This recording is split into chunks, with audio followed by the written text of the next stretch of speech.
Good morning mga kalingap, good afternoon, good evening mga ka-Jumkar. Kumusta po kayo? Nag-live na po ako kagabi kaya sabi ko ulitin ko ngayong umaga dahil may nakaligtaan ako sa mga dapat ko pong sabihin. Kaya inulit ko po ang live ko. Sabi ko nagkulang pala dahil siguro sa kagabi na naninervyos ako. So, dahil ngayon sa content ko po na may nasabi ako na ngayon may kumakalat na napapag-usapan ako na may nasabi ako na nakapagpabahay po si Kalinga Prab dahil sa Jomcar. Yes po, inaamin ko po yun na nasabi ko po. Pero yun nga po na saka ko na po napansin na yun nga, napag-usapan ako nga, ay, may mali pala ako doon, may nasabi ako. Na-review ko naman po eh. So dahil siguro sa mga excitement minsan na gumawa tayo ng upload, yun nga po, kaka-review natin, hindi rin natin namamalayan na may mga mali pala ang nasasabi natin. So, doon po ako nagkamali. Ngayon nasabi ko na si Kalinga Prab, nakapabahay ba to? Nakapagpabahay? Parang ganun po. Yung mali ng pagkasabi ko po. So, ito nga po, ba't ako nagkamali? Dahil siguro sa mabilis magsalita, hindi yung gusto kong elaborate, hindi ka nagkasang-ayon yung gusto kong sabihin at yung isip ko na minsan mahina ako magsalita. Minsan dahil sa excitement, mabilis magsalita na yung bibig natin ata is minsan nababaliktad yung ibig sabihin, yung dila natin dahil nga siguro bago ako reactor at yun nga, excited ako gumawa ng content, masaya ako dahil yun nga, legit na nga tayo na reactor, na registered na rin ang ating grupo. So, sa mga excitement minsan na pananalita natin is ang bilis-bilis. Yung excited tayo gumawa ng content na hindi natin namamalayan na yung pananalita natin is na yung dila pala nababaliktad yung mga gusto natin sabihin pero hindi po natin sinasadya, yun nga po. Pero inaamin ko po na nasabi ko po yun. Saka ko na-realize na, uy, bakit ganun baliktad nung yun nga mapag-usapan tayo dito sa kasamahan natin. So, ang gusto ko sanang ipaihiwatig is, yun nga, dahil ang nasabi ko dyan is nakapagpabahay si Kalinga Prab. Ang gusto ko sanang sabihin is napabahayan si Carla ni Kalinga Prab. Kasi sabi ko, nakapabahay si Carla, Kalinga Prab kay Carla, ganun po. Ay, ibig ko sanang sabihin is, parang ang nasabi ko dyan nakapagpabahay si Kalinga Prab dahil sa Jumcar. So, ang gusto ko sanang sabihin is, nakapagpabahay si Carla dahil sa Kalinga Prab.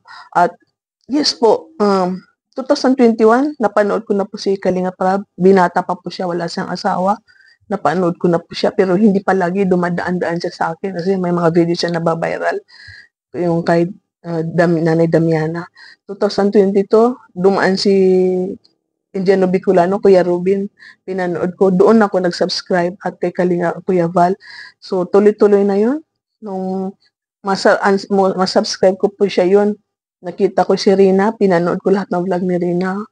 Hinanap ko ang Nanay Dabiana, pinanood ko po. So, yun po, tuloy-tuloy lang po hanggang sa magkayan. Marami siya napabahayan. Yan, dumating ang Rochelle. Marami po ako napanood. Halos, wala akong dinadaanan kinakaligtaan na video ni Kalinga Prab at Kuya Val. At alam ko po na marami siyang napabahayan. So, hindi naman siguro ako tanga na basher na sasabihin ko na napabahayan si Kalinga Prab dahil sa Jumcar. Dahil wala pa pong Jumcar. Noon pa po napabayan si Damiana, si Rina, di ba po? Na malaki-malaki ang bahay ni Rina, si Rochelle, ang dami-dami pa po napabayan si Kalinga Prab. So bakit ko naman sasabihin yun? Alam ko naman na totoo na ang nakapagpabahay kay Carla ay si Kalinga Prab. So ang gusto ko sana i-point din is yung sa madali kong pagsasalita, yung na-realize na hindi kulang pala ang pagsabi ko. Dapat sabihin ko na napahabayan na kapag pabahay si Kalinga Prab, nakapagpabahay ba si Kalinga Prab kay Carla? So kasi minsan po naman nagsasabi si Kalinga Prab kahit po alam po natin na dahil kasi parang focus ako sa nasabi ko nga Jumcar lang. Ibig ko rin sabihin is napabahay ng mga Kalingap Angel. Ang nasabi ko lang doon is Jumcar kasi totoo naman po na di ba po si Kalinga Prab hindi siya umaasa lang sa sponsor, sa income po niya. At siya po mismo nagsabi na itong income niya sa mga love team ay para sa pabahay niya. Yun ang ibig kong sabihin. Pero hindi ko nasabi na ang nakapabahay si Kalinga Prab dahil sa love team, hindi po. So, inaamin ko po, mali ko po. Ang gusto ko talaga i-point is ganun po na nakapagpabay si Kalinga Prab, napabahayan ni Kalinga Prab, katulad nun, mali naman ako, nakapagpabay, napabahayan ni Kalinga Prab, si Carla, ganun po. At saka ibang love team. So, siguro sa dahil Bisaya tayo, hindi lang natin, hindi tayo sanay mag-Tagalog, nakatira natin sa Manila noon, pero noon pa yun. Di ba? Matagal na po. So, hindi natin used yung Tagalog araw-araw. Nagbibisa tayo.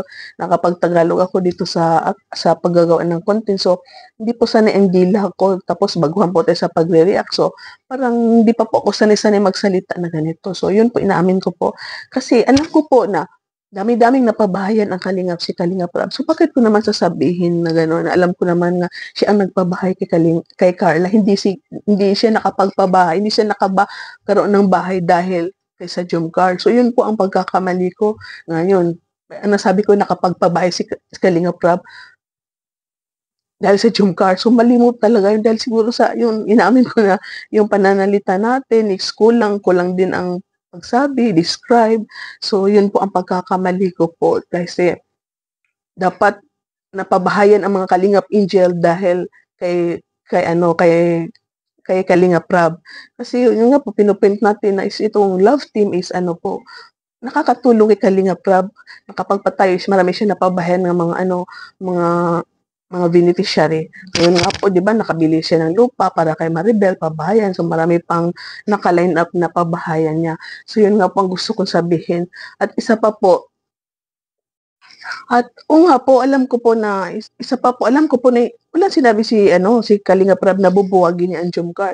Sinasagot ko lamang po ang mga yan, nagme-message sa akin, nagko-comment na bubuwagin daw ni Kalinga Prab ang Jomcar kasi love team si Carla. Yun po, so sabi ko, bakit naman niya bubuwagin yun? Wala siyang bubuwagin kasi yun nga, nagtulungan ang Jomcar at saka sa Kalinga Prab. So, nagdugtungan ng pananalita ko. Hindi ko naman sinasabi na bubuwagin ni Kalinga Prab. Parang sinasagot ko lamang po ang yung nagme-message sa akin na ayoko na po manood, ayoko nang manood kay Kalinga Prab dahil i-love team si Carla kay sa iba, ayoko na manood pag binuwag ang Jomcar. Ganun po, sinasagot ko po sila.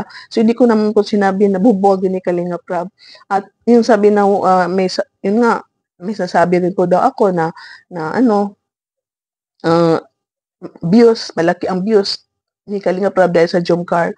Ang point ko lamang po is, ganito po, kasi siyempre marami pong nanonood na Jomcar is, yun nga, maraming masasaktan, kasi sa point ko po, marami kasi nagsasabi na ayaw naman noob, ganun. So, sinabi ko sa kanila para encouragement na hindi talaga yung bubuwagin ni Kalinga Prab kasi mahal ni Jomcar. Isa pa, bakit niya bubuwagin? Nagtulungan po ang Jomcar at Carla.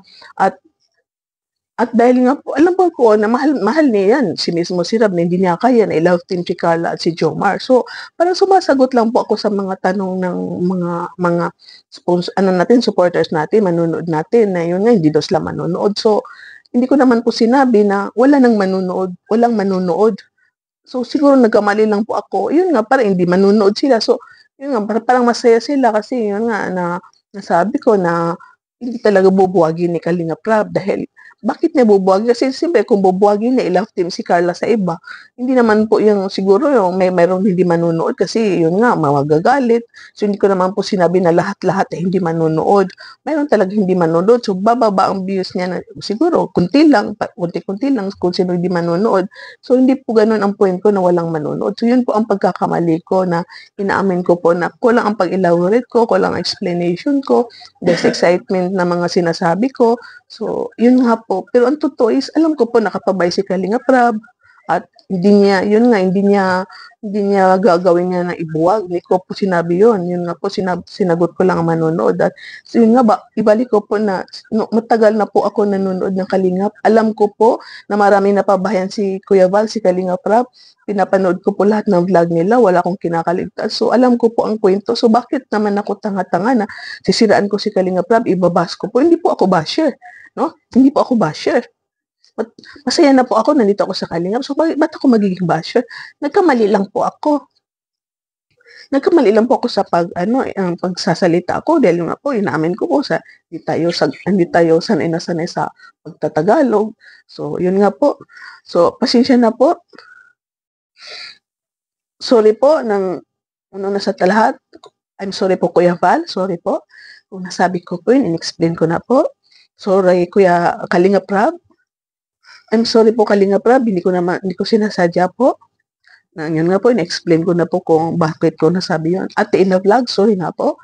Pasensya na po, patawad po kung yung ganunin ang nasabi ko. Hindi po ako basher. Kasi kung basher ako, bakit ako nandito? Siguro kung basher ako, matagal na ako nag-blah-blah-blah ng hindi maganda. Pero hindi po ako basher. Mahal ko po ang Kalingap. Kaya po tayo nandito. So, I'm sorry po sa lahat, sa lahat ng Team Kalingap, mga Kalingap partners, sumusuporta sa Kalingap. Sorry sa Jumcal community, sorry po. I'm sorry po sa Jumcal community. Alam ko po, nalungkot kayo.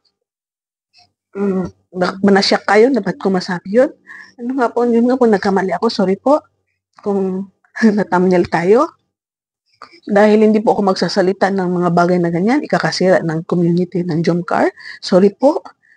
Nagkamali po tao lang po tayo. Yun nga po, sa pagsasalita natin, hindi tayo sanay na sanay. Salamat po sa pag-intindi po, sa nagmamahal. I'm sorry po sa Team Bios. Pasensya na po kasi yun nga po, in-explain ko na po. Sorry talaga po. So, harapin natin ang ating kasalanan. So, yun nga, mag-sorry na lang po ako sa lahat dahil yun nga po, nagkamali po tayo. At dito sa pagkakamali ko, naka-lesson learn na po tayo na dapat i-review natin ating video hindi lang twice, hindi lang 3 times, ulitin natin ng marami at pakinggan ng maayos. Hindi puro excitement ang nangingibabaw. Dapat yun nga, clear and very clean, no? Clear and very clean ang ating mga content na wala tayong masagasaan. Dahil hindi ko po gagawin yun. Mahal ko po ang Kalingap. Tagal na ko nanonood, kilala ko po sila dahil baka akala nyo hindi ko sila kilala. Kung nung napapanood ko doon po, hindi po ako basher, nandito lang ako. Mahal ko po ang Kalingap, supporters po ako. Kaya may community tayo dahil sumusuport po tayo sa Kalingap. So please, patawad po. At yun nga po, sana tuloy-tuloy lang supportan ng nagmamahal dyan sa akin. Sana po, maunawaan po, pasensya na po. So God bless you po. Sana pagpalain tayo ng Panginoon. Happy New Year. At again, once again, patawad sa lahat ng Kalingap community. And yun nga po, God bless. And see you in my next video. Bye for now. And Happy New Year sa ating lahat. Sana mangibabaw ang peace, love, and unity. And thank you so much po sa panonood.